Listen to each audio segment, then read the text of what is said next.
Grendal. Primal. Insatiable. And, as this exhibit will demonstrate, a creature of surprising compassion.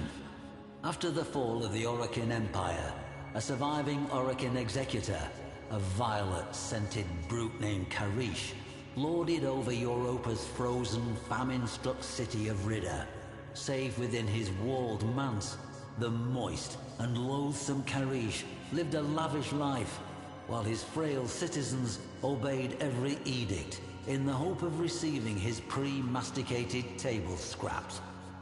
As the city starved beneath him, Karish commanded yet another feast for himself and his gluttonous sycophants. 12 courses for each of his 12 grafted digestive sacs, and one uninvited guest.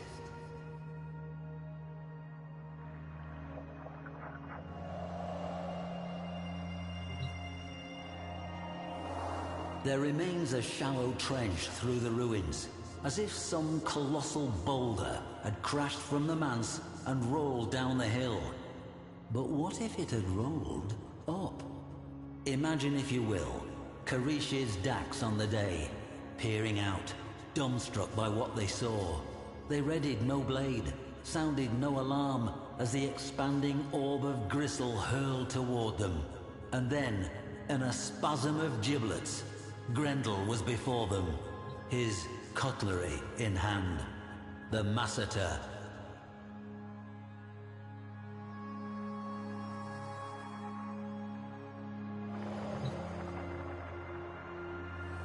Scraps of cloth matching Grendal's unexpectedly elegant sayandana were retrieved from the site, hooked on the remnants of gilded gates, stained with evidence of his degustation. Indeed, most of the Orokin hangers-on who attended the feast became it, and Karish himself fled shrieking into the hills of Ridda as fast as his 12 exosac levitators would carry him.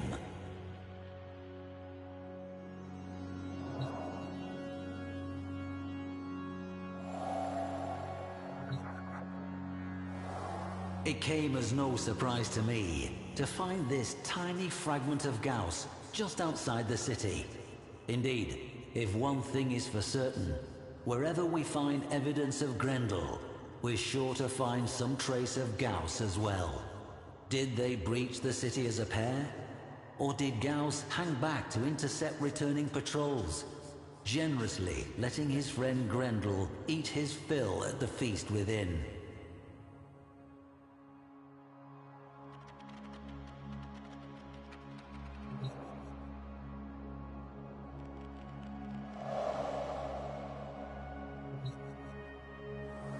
Note the open face, almost more like design.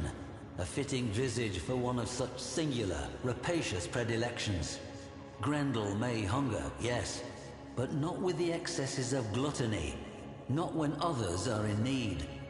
Oral history tells of Grendal, newly engorged from his repast, rolling through the miserable slums of Ridda, reinvigorating the sick and the lame, the hungry and the dying, with the power he had stolen, consumed, from their oppressors.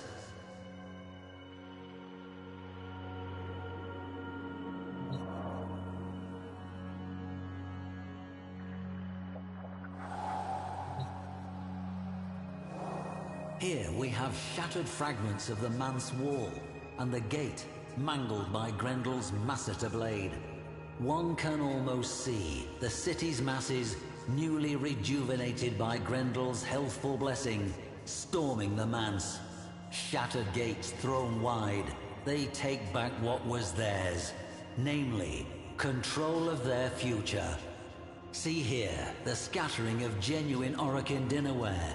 Worn with time, these must have been used for countless meals, as the people of Ridda bravely weathered the dark times ahead.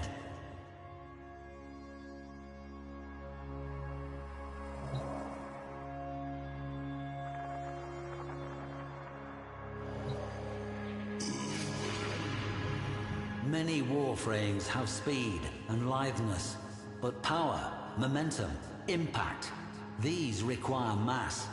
And there, the creased midsection, the seam. Does it split? Yawning open with a jagged, vacuous aperture to who knows? A certain Orokin may have found out. That night, the people of Ridda ate their fill, feasting until the frozen mountains lit warmly with the dawn. It was toward those roseate peaks that the Executor had fled, pursued by Grendal. What his fate was, I cannot say. But as the people feasted, so the story goes, they were suddenly struck silent by a strange, deep sound. A rumble carried from mountain to mountain. A single, satisfied belch.